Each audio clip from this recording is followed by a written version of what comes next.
नमस्कार मित्रांनो, मी इरफान पटेल. तुम्ही बघत आहात Ishan truth files. Ishan truth files मध्ये आपले सगळ्यांचे हार्दिक स्वागत आहे. आजपासून आपण एक नवीन उपक्रम सुरू करत आहोत, ईशान लीगल हेल्प. या उपक्रमाचा उद्देश कोणत्याही व्यक्तीला कायदा चुकवायला मदत करणे नाही. आमचा उद्देश आहे योग्य कायदेशीर माहिती आणि गरजू व्यक्तीपर्यंत मार्गदर्शन पोहोचवणे. आजही अनेक लोकांना कायद्याची माहिती नसते, काही जणांकडे वकील नेमण्यासाठी पैसे नसतात. अशा वेळी चुकीच्या सल्ल्यामुळे त्यांचे आणखी नुकसान होते. ईशान लीगल हेल्प मार्फत आम्ही पुढील गोष्टी करण्याचा प्रयत्न करू. मोफत प्राथमिक कायदेशीर मार्गदर्शन, कायदेशीर समुपदेशन, आवश्यक कागदपत्राची माहिती, जामीन, FIR, चार्जशीट, हायकोर्टातील याचिका यांसारख्या प्रक्रियेची सर्वसाधारण माहिती, आर्थिक दृष्ट्या दुर्बल आणि पात्र व्यक्तींना उपलब्ध साधनानुसार वकील किंवा अधिकृत मोफत कायदेशीर मदत मिळवण्यासाठी मार्गदर्शन करण्याचा प्रयत्न करू. भारतात पात्र व्यक्तींना राष्ट्रीय व राज्य विधी सेवा प्राधिकरणामार्फत मोफत कायदेशीर मदत मिळू शकते. पण एक गोष्ट सांगू इच्छितो, कोणत्याही व्यक्ती दोषी आहे की निर्दोष हे ठरवण्याचा अधिकार फक्त न्यायालयाचा. आम्ही कोणाला निर्दोष घोषित करणार नाही आणि कोणत्याही प्रकरणातील पुरावे लपवण्याचा किंवा कायदा चुकवण्याचा सल्लाही देणार नाही. पुढील व्हिडिओमध्ये आज आपण जाणून घेणार आहोत आणि याच्यामध्ये तुम्हाला मदतही करणार आहोत खोट्या 376 केसमध्ये. मित्रांनो, आज सिरियस रिलेशन मध्ये कोणी मुलगा असो मुलगी असो सोबत राहतात, लिव्ह इन रिलेशनशिप मध्ये तर राहतात, सिरियस रिलेशन असतं, पण थोडे फार काही वाद होतात किंवा काही गैरसमज निर्माण होतात किंवा फॅमिलीच्या दबावामुळं किंवा होणाऱ्या हस्बंडच्या दबावामुळं, समाजाच्या दबावामुळं एखादा पार्टनर हा एखाद्या पार्टनरवर खोटा 376चा गुन्हा दाखल करतो. तर ह्यामध्ये आपण ज्या व्यक्तीवर खोटा गुन्हा दाखल झाला असेल, खोटा, खराचं आम्ही समर्थन करत नाही आणि खोटा म्हणून आम्ही ठरवत नाही, तो न्यायालय ठरवणार. पण तरी सुद्धा कायदेशीर मदत आम्ही तुम्हाला सांगतोय काय करायचं. जर एखाद्यावर 376चा खोटा गुन्हा दाखल झाला असेल, त्यांनी तात्काळ पहिले अँटीसेप्टिक बेल म्हणजे अटकपूर्व जामीनसाठी अर्ज करायचा प्रयत्न करायचा. पण त्याला अटक झाली असेल मग तो नियमित जामीन अर्ज करू शकतो. नियमित जामीन अर्ज कुठं करावा लागतं, तर जिल्हा सत्र न्यायालयामध्ये. तुम्ही पहिली स्टेप आहे तुमची जिल्हा सत्र न्यायालय, तिथं तुम्ही नियमित जामीन अर्ज करू शकता. तिथं जर तुम्हाला जामीन मिळाला तर ठीक आहे. पुढची स्टेप तुमची असते हायकोर्टामध्ये. आणि हायकोर्टमध्ये जर सिरियस रिलेशन तुमचं असेल, जसं की तुम्ही 1 वर्षापासून सोबत होते, 2 वर्षापासून सोबत होते, 6 महिन्यापासून सोबत होते, असं जर तुमचा वकील त्या जामीन अर्जामध्ये पुरावा दाखवू शकतो किंवा बोलू शकतो, तर तुम्हाला 100% जामीन, नियमित जामीन मिळून जाईल. आता जामीन मिळाल्याच्या नंतर काय, तर मी तुम्हाला सांगतो मित्रांनो, जामीन मिळाल्याच्या नंतर एक तुम्हाला सल्ला देईल मित्राच्या नाते, पहिले तर 15-20 दिवस, महिनाभर तुम्ही रिलॅक्स राहा. म्हणजे कसं, तुम्ही जेल भोगून आलेला आहे, कारागृहात जाऊन आलेला आहे, तर तुमच्या मनामध्ये 100 प्रश्न असेल. काही काही व्यक्ती डिप्रेशन मध्ये जातात, तर पहिले तुम्ही थोडं रिलॅक्स व्हा. रिलॅक्स झाल्याच्या नंतर मी तुम्हाला म्हणतो काय करायचं. संबंधित व्यक्तीच्या संपर्कात कधीच यायचं नाही. जोपर्यंत केस सुरू आहे संपर्कात यायचं नाही. त्यांनी जरी फोन लावला, बोलवून घेतलं, तरी संपर्कात यायचं नाही. कारण की हे पुढे चालून तुमच्यावरच आरोप लावू शकतात का आम्हाला संपर्क करून दबाव टाकत होता, असं करत होता, तसं करत होता. इमोशनली जरी तुम्ही बोलले आणि काही जरी केलं तरी इमोशनली ब्लॅकमेल करत होता, असं सुद्धा तुमच्यावर आरोप ते ठेवू शकतात. तर आता पुढे करायचं काय, पुढे एकच करायचं. तुमचं सिरियस रिलेशन असेल तर तुमच्याकडे कॉल डिटेल्स असेल, तुमच्या मोबाईल मधून ते कॉल डिटेल्स काढायच्या. आणि आता तुमच्या मोबाईलची तुम्हाला कॉल डिटेल्स काढणं खूप सोपं झालेलं आहे. भरपूर कंपन्या तुमची कॉल डिटेल्स तुम्हाला देऊ शकते, ती काढून घ्यायची पहिली. दुसरी गोष्ट, तुमच्याकडे जे तुमचे फोटो होते सोबतचे, कुठे फिरायला गेले असेल, चांगल्या ठिकाणी बसले असेल, गेले असेल, XYZ, ते फोटो कलेक्ट करायचे. तिसरा तुम्ही कलेक्ट करायचं ते म्हणजे तुमच्या दोघांमध्ये काही आर्थिक व्यवहार झालते का, ते बँकेत थ्रू घ्यायचे किंवा फोन पेची हिस्ट्री असेल ते घ्यायची. चौथा मोस्ट इम्पॉर्टंट, तुम्हाला एक सांगतो, हे जे तुम्ही करताय, चौथा याच्यामध्ये खूप इम्पॉर्टंट पॉइंट आहे. जर तुमच्यावर त्यांनी बलात्काराचा आरोप लावला का ह्या ठिकाणी ह्या दिवशी माझ्यासोबत बलात्कार झाला, तर पहिले तुम्ही कुठं होते हे प्रूफ करा. जसं की मी ह्या कॅफे मध्ये बसलो होतो, इथं होतो, तिथे CCTV फुटेज आहे का, मग ते CCTV फुटेजची व्हिडिओ घ्या. कारण की तुम्ही तिथं CCTV फुटेज मध्ये दिसणार, तुमचा SDR तिथे येणार. ह्या झाल्या तुमच्या वाचण्याच्या गोष्टी. आता सपोज तुमचा केस तिकडं पोलिसाचा तपास सुरू आहे, तुम्ही हे पूर्ण डॉक्युमेंट जमा केले, हे जमा केल्याच्या नंतर तुम्ही हायकोर्टात FIR क्रॉसिंग साठी जा. आणि जर तुम्हाला हे पुरावे जमा करता टायमाला थोडा वेळ लागला, समजा पोलिसांनी चार्जशीट सुद्धा दाखल करून टाकली कोर्टामध्ये, तरी घाबरायची गरज नाही.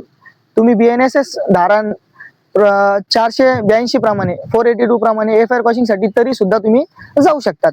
आता एफआयआर कॉशिंगला गेल्याच्या नंतर तुम्हाला हे प्रूफ करणं आहे का हे रिलेशन जे होते आमचे हे सिरियस रिलेशन होते, हे काही बलात्कार झालेला नाही. बलात्कारची संज्ञा आणि बलात्काराची व्याख्या म्हणजे काय, एखाद्याला जर जबरदस्ती करून त्याला धरून हे करून ते करून बलात्कार केला त्याला बलात्काराची संज्ञा आहे. सुप्रीम कोर्ट सुद्धा भरपूर केसेस मध्ये सुप्रीम कोर्टाने पोलिसांना झापलेलं आहे, सुप्रीम कोर्टाने जिल्हा सत्र न्यायालयाला झापलेलं आहे का याच्यामध्ये खालीच तुम्ही काय तो निर्णय देत जा. बलात्काराचा गुन्हा दाखल व्हायच्या पहिलेच तुम्ही पहिले विचारपूर्वक करा जा, कारण की आजही महाराष्ट्रामध्ये बलात्कारच्या केसेस मध्ये 70% खोटे बलात्कार ठरताय.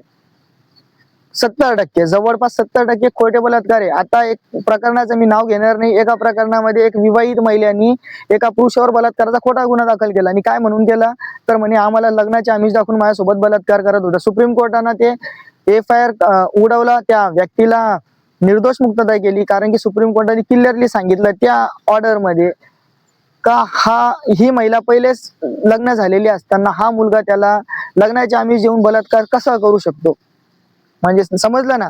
तर याच्यामध्ये काय 70% तर एफआयआर हे 376 जे होतात तुमचे रिलेशन बिघडण्यामुळे होतात.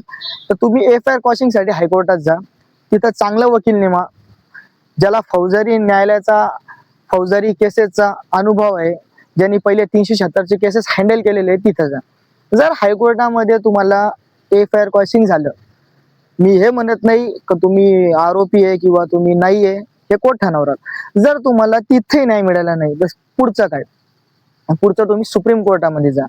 आणि जर तुमचा सिरियस रिलेशन असाल, तुम्ही ते कोर्टामध्ये प्रूफ करू शकत असाल, तर तुम्हाला 100% सुप्रीम कोर्टातून कॉशिंग होऊन जाईल, तुम्हाला निर्दोष मुक्तता सुटून जाणार. मित्रांनो, शक्यतो 376 केस हा ट्रायल मध्ये जर तुमचं सिरियस रिलेशन होतं, तुमचं फॅमिली रिलेशन होतं, तुमचं म्युच्युअल रिलेशन होतं, तर ट्रायल मध्ये जाऊस तर वाट बघू नका, 2-5 वर्ष तुमचे वाया घालू नका, तुम्ही एफआयआर कॉशिंग करू शकतात. पण मित्रांनो याच्यासाठी तुम्हाला अजून एक सांगतो, जर तुमच्याकडं केस लढायला पैसे नसाल किंवा तुम्ही वकीलची फीस देऊ शकत नाही, तर तुम्हाला राज्य विधी सेवा केंद्रातर्फेही वकील तुम्हाला हायर करता येतो. आणि जर एखाद्यावर खरंच खोटा गुन्हा दाखल झाला असेल, खोटा बलात्काराचा गुन्हा दाखल झाला असेल, तर तुम्ही ह्या कमेंट मध्ये तुमचा नंबर टाका, आमची टीम कडून तुम्हाला फोन करण्यात येईल, संपर्क करण्यात येईल, तुम्हाला भेटण्यास बोलावण्यात येईल. एक चांगला वकील देऊन तुम्हाला ह्या केस मधून बाहेर काढण्याचा 100% प्रयत्न केला जाईल, जर तुमच्या सोबत अन्याय झाला असेल तर. जर तुम्ही खोटे असाल, तुम्ही कोणाचा बलात्कार केला असेल, तर तुम्ही आमच्या सोबत संपर्कही करू नका, आमच्याकडे येऊ नका, आम्ही क्लिअरली तुम्हाला म्हणतोय. दुसरी गोष्ट मित्रांनो, मी या व्हिडिओच्या शेवटला एकच सांगणार, आता तुमच्यावर बलात्काराचा गुन्हा दाखल झाला, तुमच्यावर समोरच्या व्यक्तीनं आरोप लावले, बलात्काराचा गुन्हा दाखल झाला, मीडियामध्ये बातम्या पसरल्या, तुमची बदनामी झाली, पूर्ण तुमची बदनामी याच्यामध्ये झालेली आहे. समोरचा व्यक्ती तो खुश आहे, एफआयआर तो कॉशिंग झालेला आहे, तुम्हाला निर्दोष मुक्तता पण मिळालेली, पण तुम्हाला तरी झोप नाहीये का समोरच्या व्यक्तीनं माझ्यासोबत असं का केलं आणि मला बदला घ्यायचा, द रिव्हेंज. जर तुम्हाला वाटत आहे की मला ह्या व्यक्तीनं खोटं फसवलेलं आहे आणि मला पण कायदेशीर मार्गाने यांच्या सोबत आता यांच्यावर कारवाई करायची, आता कारवाई जरी तुम्ही करायला गेला ते काही हिशोबाने बदलाच झाला, म्हणून द रिव्हेंजच म्हटलो, बदलाच म्हणतो, तर तुम्ही कायदेशीर मार्गाने कसा बदला घेऊ शकतात हे आपण दुसऱ्या पार्ट मध्ये, ह्या सिरीजच्या दुसऱ्या पार्ट मध्ये आपण तुम्हाला सांगू शकतो, कायदेशीर सल्ला देऊ शकतो. तर तुम्ही त्या महिलेवर, जे विटनेस त्याच्यामध्ये होते त्यांच्यावर, किंवा पोलिसांनी जर चुकीचा तपास केला असेल तर पोलिसावर कशी कायदेशीर कारवाई तुम्हालाही करता येते हे सांगू शकतो. आणि हे सगळं तुम्हाला माहिती आपण पुढच्या भाग 2 मध्ये देणार आहोत. आणि पहिली गोष्ट मित्रांनो, जर तुम्ही खरंच त्या व्यक्तीवर प्रेम केला असेल, तरी त्या व्यक्तीने तुम्हाला धोका देऊन तुमचा बलात्काराचा गुन्हा दाखल केला असेल, तर मी तुम्हाला एक प्रेमाचा सल्ला देईल, कायदेशीर सल्ला देईल. तुमचा जर एफआयआर कॉशिंग झाला, तुम्ही निर्दोष मुक्तता सुटले, तर तुम्ही ना त्या व्यक्तीला सोडून द्या, त्याला माफ करा, कारण की कधी ना कधी त्या व्यक्तीला पश्चाताप होईल का मी याला एवढं काही केलं, मी याला जेलमध्ये टाकलं, याला आज पाठवलं, पण आज हा निर्दोष मुक्तता झाला, यांनी तरी सुद्धा माझ्यावर काहीच केस केली नाही, माझ्यावर काही कायदेशीर कारवाई केली नाही, तरी त्याच्या मनात जेव्हा पश्चाताप होईल ना मित्रांनो, ती तिच्या सगळ्यात सगळ्यात मोठा पश्चाताप तिला तेच होणार आहे. तुम्ही जर कायदेशीर कारवाई तिच्यावर करायला गेणार 100% तुम्हाला कायदेशीर कारवाई करता येते. भारतामध्ये आपलं स्वातंत्र्य देशात राहतो, संविधानानं आपल्याला सर्वाला अधिकार दिलेला आहे. जर माझ्यावर खोटी तक्रार होत असेल तर मला पण त्याच्या विरुद्धात तक्रार करायचा अधिकार आहे, कायदेशीर लढाई लढायचा अधिकार आहे. पण मित्रांनो, एक भावाच्या नात्यानं एक तुम्हाला मार्गदर्शकच्या नात्यानं मी एवढंच सांगेल का त्यांना माफ करून द्या, त्यांना त्यांच्या हालवर सोडून टाका. कारण माहितीये का, जे खोटे पैशासाठी, दबावासाठी किंवा कोणाला अटकावण्यासाठी खोटे गुन्हे दाखल करतात ना, देखो हिंदी में बोलता हूँ आपको, लास्ट में अल्लाह के घर देर है अंधेर नहीं है, भगवान सबका हिसाब लेखा जोखा लिखता है. आणि जर तुम्हाला खोटं गुन्ह्यात अडकून जास्त खुश होत असाल ना, तर त्याची खुशी जास्त दिवस नसते. तर त्यांनी चुकीच्या मार्गावर गेला म्हणून आपण जायचं नाही. तरी सुद्धा सेकंड पार्ट येणार आहे, तर तुम्ही कसं बदला घेऊ शकतात, कशी कायदेशीर कारवाई करू शकतात आणि कसं तुम्ही तुमचं लढू शकतात. धन्यवाद. जय हिंद.